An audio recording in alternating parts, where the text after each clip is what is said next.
귀한 찬양 감사합니다. 한 해 동안 수고하신 우리 성가대한테도 감사를 드립니다. 말씀 보겠습니다. 오늘 말씀은 히브리서 10장 26절부터 31절까지 말씀입니다. 히브리서 10장 26절부터 31절까지 말씀 같이 보도록 하겠습니다. 찾으셨으면 한 절씩 교독해서 읽겠습니다. 제가 먼저 읽습니다. 우리가 진리를 아는 지식을 받은 후 짐짓 죄를 범한 즉 다시 속죄하는 제사가 없고 오직 무서운 마음으로 심판을 기다리는 것과 대적하는 자를 배울 맹렬한 불만이 있으리라. 모세의 법을 폐한 자도 두세 증인으로 말미암아 불쌍히 여김을 받지 못하고 죽었거든. 하물며 하나님의 아들을 짓밟고 자기를 거룩하게 한 언약의 피를 부정한 것으로 여기고 은혜의 성령을 욕되게 하는 자가 당연히 받을 형벌은 얼마나 더 무겁겠느냐. 너희는 생각하라. 원수 갚는 것이 내게 있으니 내가 갚으리라 하시고 또다시 주께서 그의 백성을 심판하리라 말씀하신 것을 우리가 아노니 살아계신 하나님의 손에 빠져 들어가는 것이 무서울진저. 아멘. 기도하겠습니다. 하나님, 우리가 하나의 마지막 시간 주님의 말씀을 듣기를 원합니다. 부족한 종의 모습은 감춰주시고 온전히 성령님께서 역사하여 주셔서 주님의 말씀이 온전히 선포되고 그 말씀이 우리의 마음 가운데 생명의 말씀으로 진리로 온전히 심겨질 수 있도록 주님 역사하여 주시옵소서. 악한 것 틈타지 않게 주님 도와주시옵시고 우리의 마음과 생각이 온전히 주님께 집중될 수 있도록 주님 역사하여 주시옵소서. 감사드리고 예수님의 이름으로 기도드리옵나이다. 아멘. 인도에서 한센병 환자들을 돌보는 것으로 헌신했던 폴 브랜드 박사라는 분이 고통 없는 지옥이라는 그런 얘기를 했습니다. 인도에서 한센병 환자들을 돌보면서 보니까 그 어느 날 쥐들이 그 병실을 드나들면서 그 환자들이 잠자고 있는 틈에 그 환자들의 그 손가락과 발가락을 뜯어 먹고 있는 것을 보았습니다. 그런데도 그 한센병 환자들이 고통을 느끼지 못하니까 그냥 잠을 자고 있더라는 것입니다. 어제 저녁까지 멀쩡했던 손가락이 그 다음날 아침이 되면 그 손가락이 없어져 버리는 일이 일어나는 것입니다. 그 장면을 본 이 브랜드 박사가 고통이 없는 것, 또 고통이 있어도 느끼지 못하는 것이 지옥이다라고 그렇게 얘기했습니다. 그가 그것을 보고 나서 혼신의 노력을 다 기울여서 그 인공으로 고통을 느끼게 해주는 그 고통 경보기라는 것을 만들게 됩니다.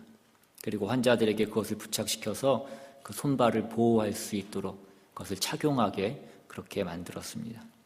그리고 그때 그는 하나님께 고통을 주셔서 감사하다라는 그런 고백을 하게 됩니다. 하나님께서 우리의 몸에 고통이라는 것을 주셔서 그 경보 체계를 우리 몸에 붙여주신 것이다 라는 것입니다.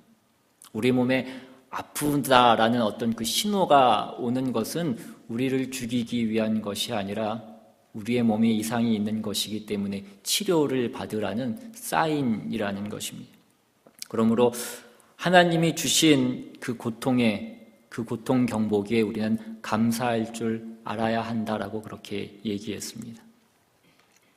우리가 히브리서 지난 시간에 이 히브리서 기자가 그 독자들에게 하나님께 가까이 나아가서 그 견고한 복음을 견고히 붙잡으라라고 그렇게 격려하고 나서 오늘 본문에 보시면 이제는 우리가 그 복음에서 떨어져 나가는 것에 대한 위험이 무엇인지에 대해서 독자들을 경고하고 있습니다.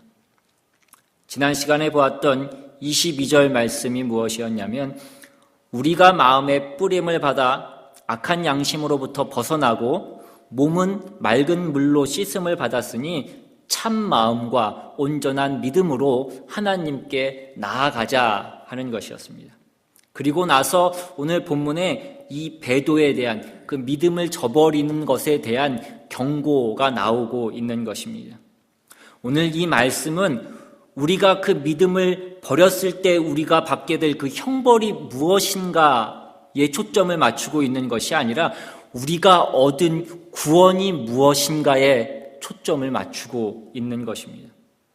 예수 그리스도로 말미암아서 우리가 하나님의 자녀가 되었고 영생을 얻고 죄와 사망에서 벗어나서 의와 진리와 거룩한 사람이 되었다라는 것입니다. 그러니까 하나님의 자녀답게 살아야지 이제는 다시 그 유대교로 돌아가서 그 율법으로 돌아가서 행위로 어떤 종교적인 치장을 삼고 그것으로 종교적인 위안을 삼는 것으로 너희가 받은 그 복된 구원을 망치지 말라라는 그 말씀인 것입니다. 이 배도에 대한 경고는 히브리서에서 이미 6장에도 한번 나왔던 말씀입니다. 히브리서 6장에도 보면 같은 구조로 되어 있는 것을 우리는 보게 됩니다. 6장 1절에 그러므로 우리가 그리스도의 도의 초보를 버리고 죽은 행실을 회개함과 하나님께 대한 신앙과 침례들과 안수와 죽은 자의 부활과 영원한 심판에 관한 교훈의 털을 다시 닦지 말고 완전한 대로 나아갈지니라. 그리고 이어지는 4절에 보시면 한 번 빛을 받고 하늘의 은사를 맛보고 성령에 참여한 바 되고 하나님의 선한 말씀과 내세의 능력을 맛보고도 타락한 자들은 다시 새롭게 하여 회개하게 할 수 없나니 이는 그들이 하나님의 아들을 다시 십자가에 못 박아 드러내놓고 욕되게 함이라. 이 히브리서의 설명을 보면 이 배도에 대한 경고가 등장할 때마다 우리가 얻은 구원이 무엇인가, 우리가 얻은 그 특권이 무엇인가, 우리의 책임이 무엇인가, 그것이 설명되고 난 그 다음에 그렇게 하지 않으면 너희가 큰일 난다, 너희가 이러한 형벌을 받게 될 것이다 라는 그 경고가 나오고 있는 것입니다.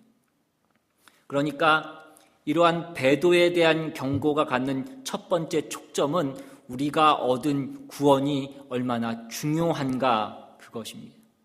그것의 귀함을 설명하기 위해서 그 구원에 대한 부정적인 말씀으로 우리에게 설명해 주고 있는 것입니다.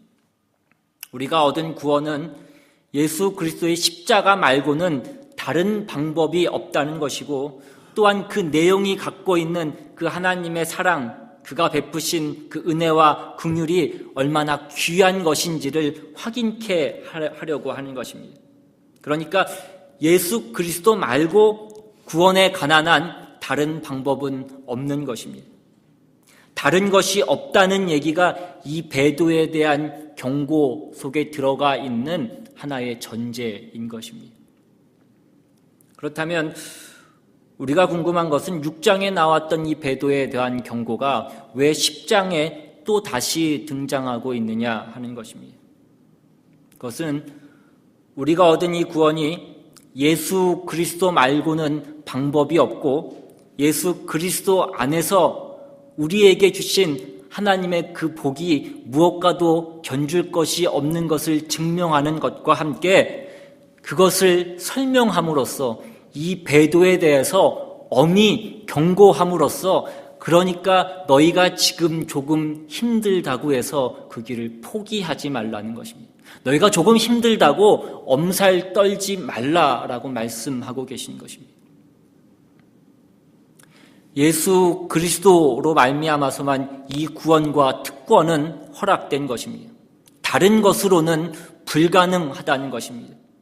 예수 그리스도로 말미암아서 우리에게 허락된 그 하나님의 사랑과 그 허락하신 영원한 약속들은 이것과 비슷한 다르한 어떤 것이 남아있지 않다라는 것입니다. 그러므로 이제 우리에게 허락된 이 구원이 갖는 중요함과 그 복된 것을 알고 이것을 귀히 지키라라고 말씀하고 계신 것입니다. 그러니까 이 배도에 관한 경고로 오늘 이 말씀이 등장하는 것은 우리가 얻은 구원이 취소될 수 있다라는 것을 말씀하는 것이 아니라 우리가 얻은 구원이 무엇이고 우리가 얻은 그 구원을 지키기 위해서 우리가 어떠한 책임을 져야 되고 어떠한 각오로 어떠한 인식을 가져야 하는가 그것을 설명하고 있는 것입니다. 여러분 우리가 예수를 만나고 나면, 우리가 예수를 믿고 나면 우리는 우리가 깨우친 바 그 구원의 복된 것을 알고 우리는 다 감격합니다. 예수 그리스도로 말미암아서 우리가 죄 사함을 얻고 하나님의 자녀가 되고 그 영원한 나라를 약속받은 것에 대한 감격이 다 있다라는 것입니다. 그런데 당시 히브리 성도들이 그랬던 것처럼 그 감격이 오늘날 우리의 신앙 현실에서 우리의 신앙을 지켜주는 늘 안전장치가 되어주지는 못하더라는 것입니다. 우리의 신앙 현실은 이러한 감격과 상관없이 늘 힘이 들더라는 것입니다. 우리는 우리의 신앙 현실에 대해서 책임을 져야 되고 그것을 꾸려나가는 일에 힘이 붙이는 것을 늘 경험하게 되더라는 것입니다. 그래서 우리는 우리도 모르게 하나님께 엄살을 떨기 일수라는 것입니다. 하나님 제게 복을 주셨고 하나님께서 나를 하나님의 자녀 삼아 주셔서 하나님 나를 사랑하신다라고 말씀하시는데 왜 어찌하여서 여전히 나에게 이러한 어려움들이 있는가라고 말하며 하나님께 엄살을 떨고 있다라는 것입니다. 그래서 이런 식의 불만과 나약함과 갈등과 회의를 겪는 성도들에게 성경이 가르치는 것이 무엇입니까? 너희가 가진 특권이 무엇이냐는 것입니다. 너희가 가진 특권은 죄를 거부할 특권이고 거룩과 생명을 선택할 특권이라는 것입니다. 세상 사람들은, 예수를 믿지 않는 사람들은 죄를 거부할 수 있는 자유가 없습니다. 그들은 죄와 사망의 노예들입니다. 그러나 우리는 죄를 거부하고 거룩을 선택할 권리를 가졌습니다. 권리를 가진 정도가 아니라 그 권리를 선택해야 되는 책임까지 갖고 있습니다. 우리는 죄를 거부하고 거룩을 선택하는 선택권을 가진 자유인 정도가 아니라 거룩을 선택해야만 하는 책임 있는 그 하나님의 백성의 자리에 있다라는 것입니다. 우리가 그 거룩을 선택해야 된다라는 그 책임이 있다라는 것이 우리에게 힘들게 느껴질 수도 있지만 이것이 우리의 신분이 하나님의 자녀로 바뀌어졌기 때문에 우리가 가져야 되는 그 책임이라는 것을 우리가 안다면 우리가 그 거룩과 생명을 선택해야 되는 그 책임을 가졌다는 것이 우리에게 큰 자랑이요 기쁨이 되는 것이라는 것입니다. 이것이 히브리서가 우리에게 가르치는 것입니다. 그런데 바로 이 거룩하게 살고 죄를 거부하고 하나님의 자녀답게 사는 것이 고통스럽기 때문에, 세상이 그렇게 만만하지 않기 때문에, 우리가 그렇게 사는 것에 대하여서 세상이 우리에게 보상해 주지 않기 때문에 대부분의 성도들이 짐짓 엄살을 떨면서 살아간다는 것입니다. 성경은 거기에 대하여서 우리에게 경고하고 있는 것입니다. 이러한 일에 대해서 대표적인 성경에서의 예는 이스라엘 백성들이 구약에서 역사적으로 겪었던 그 출애굽 사건에서 잘 나타나 있습니다.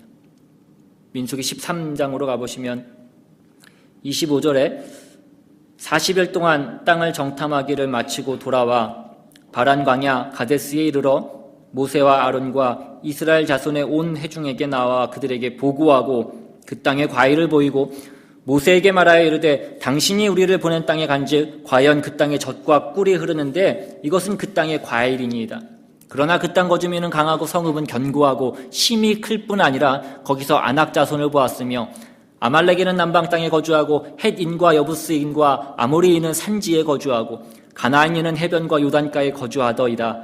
갈렙이 모세 앞에서 백성을 조용하게 하고 이르되 우리가 곧 올라가서 그 땅을 취하자 능히 이기리라 하나 그와 함께 올라갔던 사람들은 이르되 우리는 능히 올라가서 그 백성을 치지 못하리라. 그들은 우리보다 강하니라 하고 이스라엘 자손 앞에서 그 정탐한 땅을 악평하여 이르되 우리가 두루 다니며 정탐한 땅은 그 거주민을 삼키는 땅이요 거기서 본 모든 백성은 신장이 장대한 자들이며 거기서 네피림 후손인 아낙 자손의 거인들을 보았나니 우리는 스스로 보기에도 메뚜기 같으니 그들이 보기에도 그와 같았을 것이니라.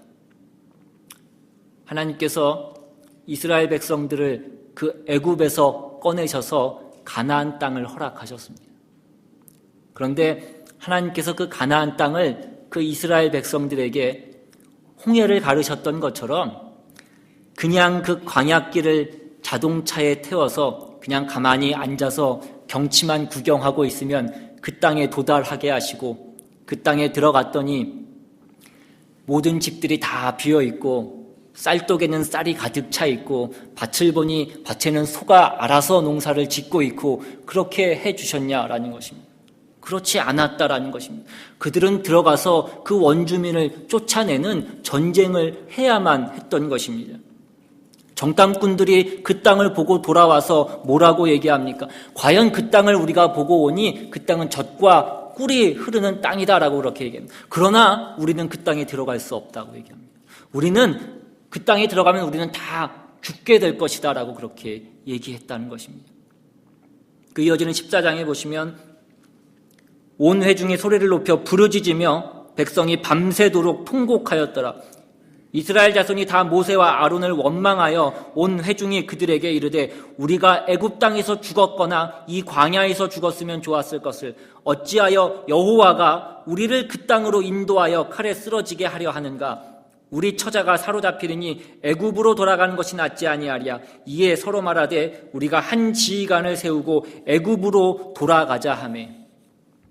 저들은 하나님께 자신들의 책임을 전가시키고 있는 것입니다. 하나님 앞에 하나님께서 주신 그 은혜와 그 명령과 그 모든 것을 다 분명히 알면서 자신들의 책임을 하나님 앞에 미루어내고 있는 것입니다. 이것이 대부분의 많은 성도들에게서 나타나는 가장 나쁜 못된 습성인 것입니다. 여러분, 우리는 이것을 우리 마음 가운데서 몰아내어야 됩니다. 우리는 죄 짓지 않고 거룩하게 사는 것이 갖는 그 기쁨과 감격, 그 자랑이 무엇인지를 압니다. 그러나 우리가 죄 짓지 않고 거룩하게 사는 것이 기쁨과 자랑인 것을 알지만 우리는 그렇게 살지는 않는다라는 것입니다. 왜 그렇습니까? 거기에는 싸움이 있고 그 싸움이 보통 어려운 싸움이 아니기 때문이라는 것입니다. 우리는 세상에서 의와 진리로 살고 거룩하게 살고 양보하면서 살고 낮아지면서 살고 사랑하면서 살면 우리는 질 것이라고 생각합니다. 이 출애굽에서 보는 사건과 같이 저들이 우리보다 더 강해 보이고 저들이 무기를 갖고 있는 것처럼 보이지만 그것이 아니라 저들은 흑암이고 우리가 빛이라는 것입니다. 빛이 비치면 어둠은 물러가게 되어 있습니다. 빛이 비추면 어둠은 사그러들게 되어 있다라는 것입니다. 빛이 스스로 자신이 그 불을 끄지 않는 이상 어둠이 빛을 가릴 수 있는 다른 방법은 없다는 것입니다. 그런데 우리는 스스로 우리의 불을 끄고 우리는 스스로 겁을 내고 있는 것입니다. 그래서 히브리서의 경고는 바로 이것입니다. 너희는 이제 충분히 확인했다는 것입니다. 너희가 누구인지를 알고 너희가 누구였었는지를 알고 하나님께서 주신 그 은혜와 하나님께서 허락하신 그 구원과 베푸신 능력과 약속한 운명이 무엇인지 너희는 분명히 안다는 것입니다. 그러니까 이제는 더 이상 너희 스스로를 속이지 말고 하나님을 속이려고 하지 말라는 것입니다. 이것이 베드로 경고되는 이 히브리서의 경고의 초점인 것입니다.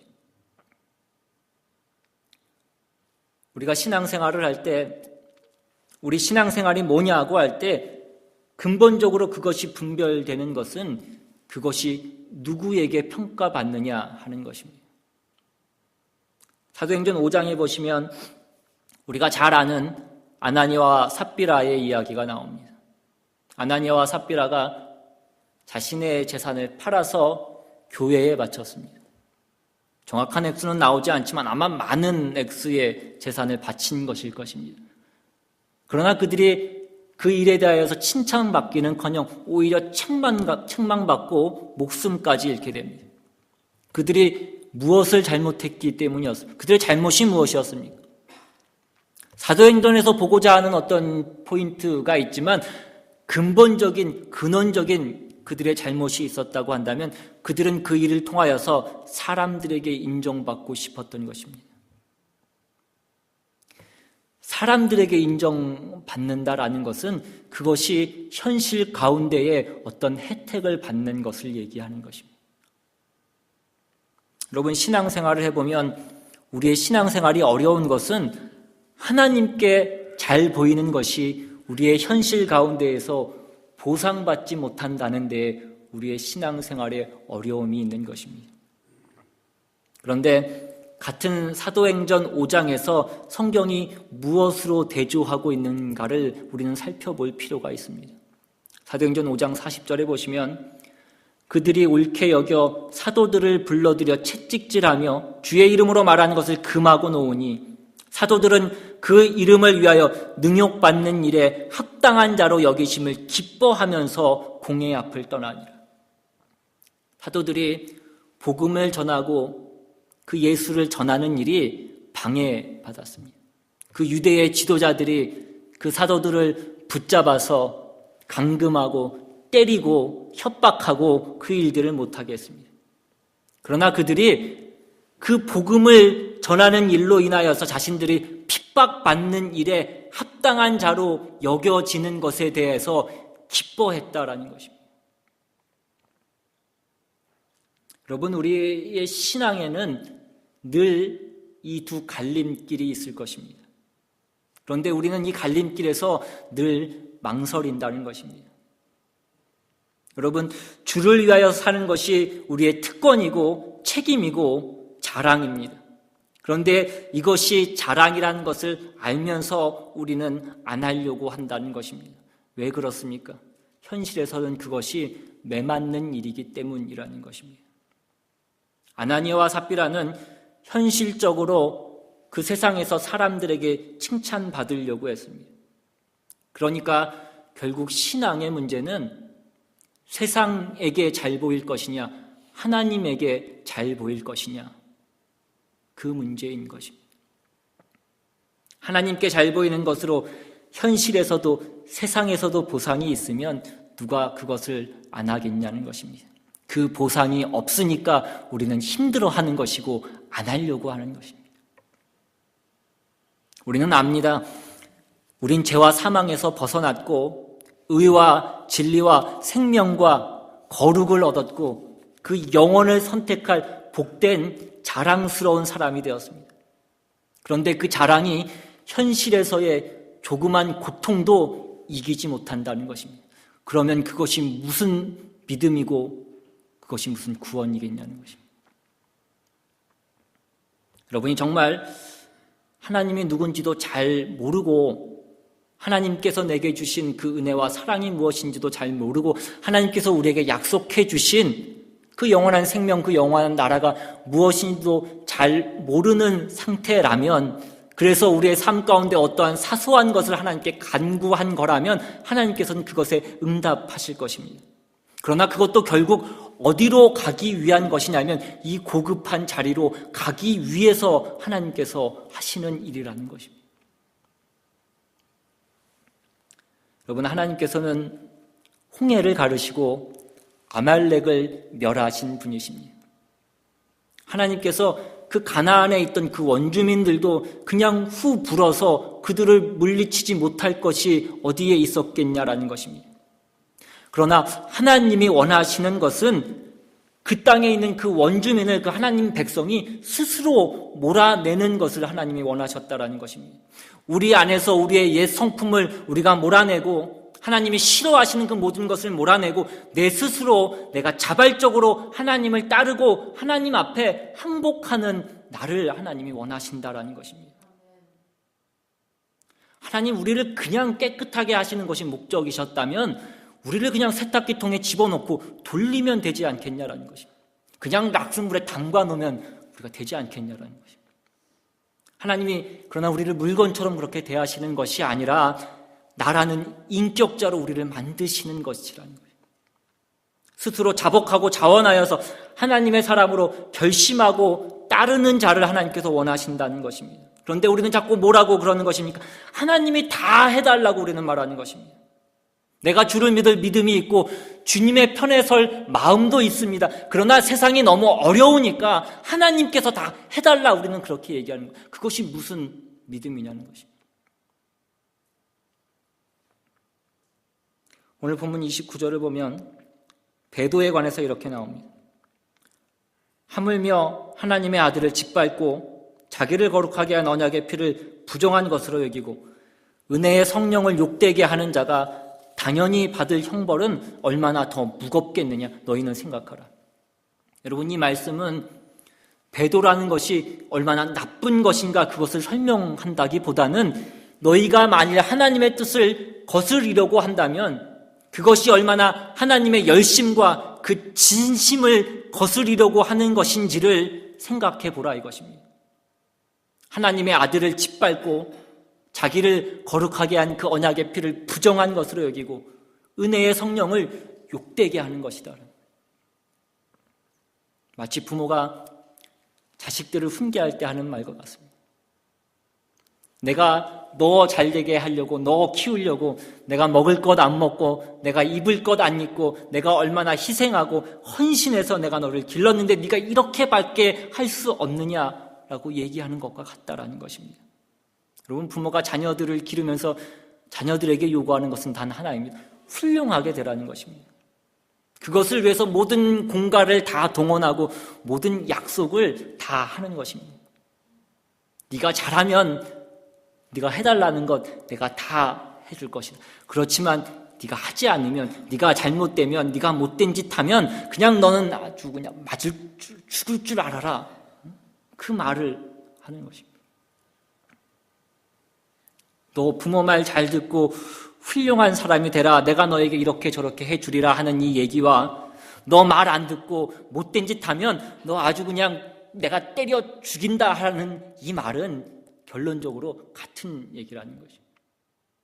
목적이 같은 것입니다.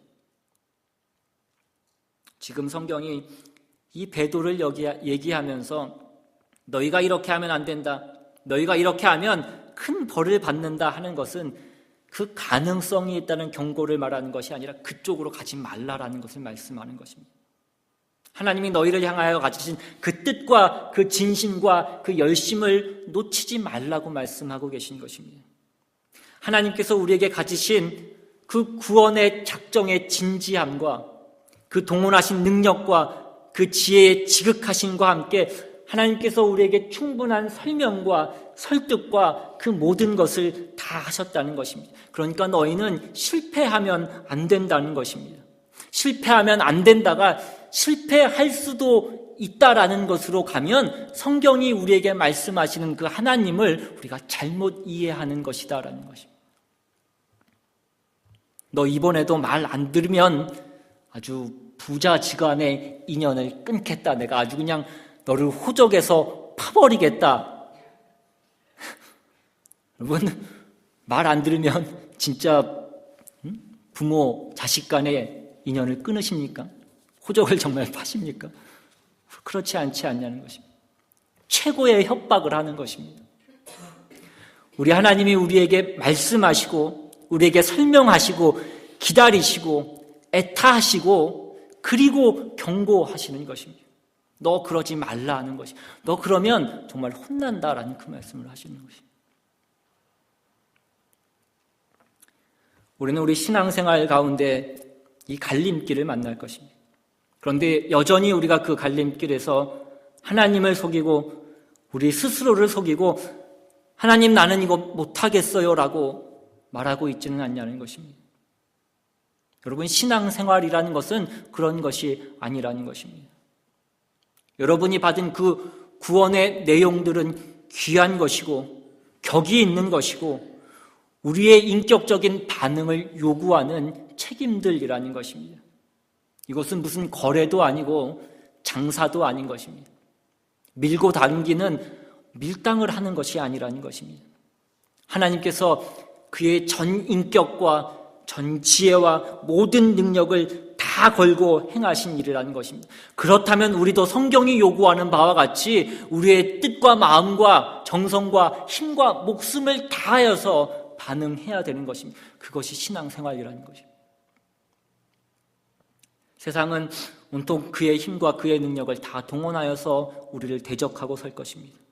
그러나 우리는 그것을 두려움과 공포로 보는 것이 아니라 하나님이 나에게 주신 것이 무엇인지, 하나님이 나에게 허락하신 것이 무엇인지를 우리가 다시 한번 생각하고 다시는 죄와 사망의 종으로 매어서 우리의 몸을 그 종으로 내어 주어서는 안 될 것입니다. 우리는 하나님의 사람으로 저 어두움과 죄악된 것에 대적하여서 하나님의 사람으로 승리하고 하나님께서 이 세상 가운데 부르시려고 하는 그 영혼들을 불러내는 그 일에 사용되어지는 저와 여러분이 다 되시기를 주님의 이름으로 축원합니다. 이 시간 받으신 말씀 생각하고 함께 찬양하기로 원합니다. 주님께서 우리에게 주신 그 모든 은혜를 우리는 말할 수 없습니다. 주님이 우리에게 허락해 주신 그 구원이 어떤 것인지를 생각한다면 오늘 이 땅 가운데 있는 어떤 어려움이나 어떤 고난이 문제될 것이 없는 것입니다. 그것이 우리가 하나님 앞에 나아가는 길을 막을 수 없는 것입니다. 우리가 핑계할 수 없는 것입니다. 우리가 오늘 받은 말씀 생각하면서 함께 찬양할 때에 주님의 그 사랑이 무엇인지, 그 은혜가 무엇인지 다시 한번 기억하고 주님께 나아가는 그 길을 다시 한번 결단할 수 있기를 원합니다.